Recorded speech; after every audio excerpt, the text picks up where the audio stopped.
got it all put back together and running now, and what we're doing is we've got the cap off of here. We want all the air bubbles to come out of there. So we're just going to let this run and heat up and keep working all those air bubbles out of the system.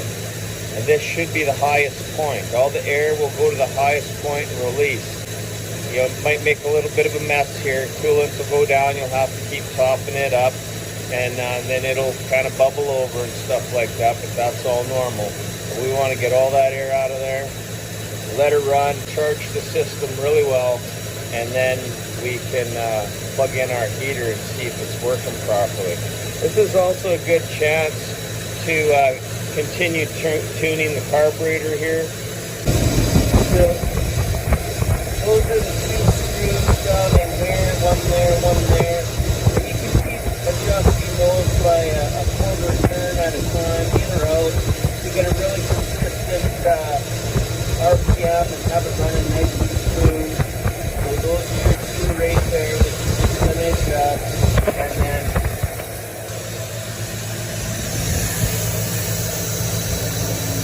right here, the second one, that's going to be for our choke adjustments there, right? So if we open that up, see the little stepper?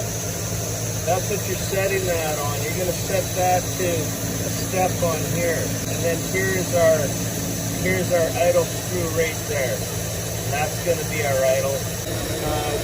If your initial start and having trouble to start initially, you want to turn those two screws to the bottom. You want to turn them out quarter turn at a time. That's just going to give it that little more fuel for that initial start. So even though you tune this thing while it's warmed up and running nice, your initial startup might suffer. That's where you might have to set it, you know, you got it where you want it, and then just back that screw out a quarter turn or half a turn, and then when it's cold, your initial startup, hopefully it starts really well. If not, go through it again.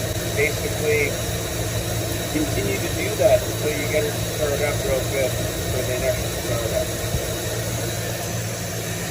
Other things we got going on here, so we put some new clamps on. I'm going to try these out. They're supposed to be a better clamp. We have our tensioner arm here for our alternator. So when we built this tensioner arm, now what we could do is we could loosen our bolts. We could actually tighten this while it's running. So if you find that your belt is squealing or bothering you, you can adjust this while it's running. You just loosen that bolt a touch, you loosen that bolt down there a touch, and then here's our adjustment right here.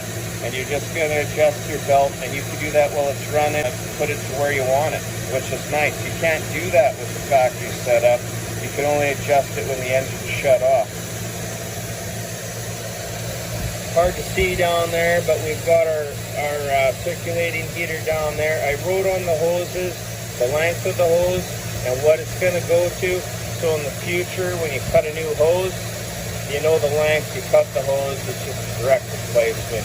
I mean, really, it doesn't make a difference because you remove the old hose, you cut it to the same length anyway, but maybe in this case at least gives you a heads up on how much hose you need to buy. We've got all our brackets in here holding everything on, and we want those to be just hand tight. We're not going to tighten those down in any fashion. In fact, you can see where that's loose. It doesn't need to be tight in any way. It's just holding the hose in place.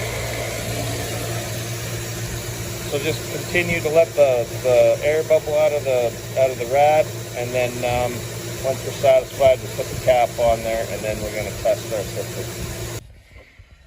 It's definitely working. If you were to touch this by hand here, like this is hot, so that's hot.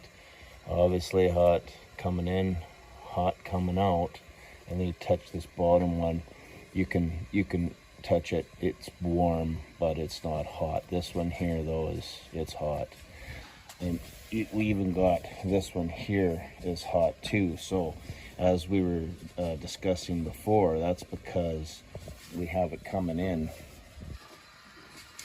That's because we have it coming in here, and this is close to the thermostat.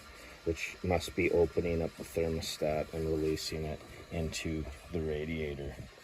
There's not much we can do about that. That's just the circumstance we're left with on this thing, but it's working. I can't feel any heat actually radiating out of the defrost. I've got it set to defrost in the cab. Can't really feel any heat radiating out of there, but I guess we could check again in the winter time to see if it's enough to keep the window clean.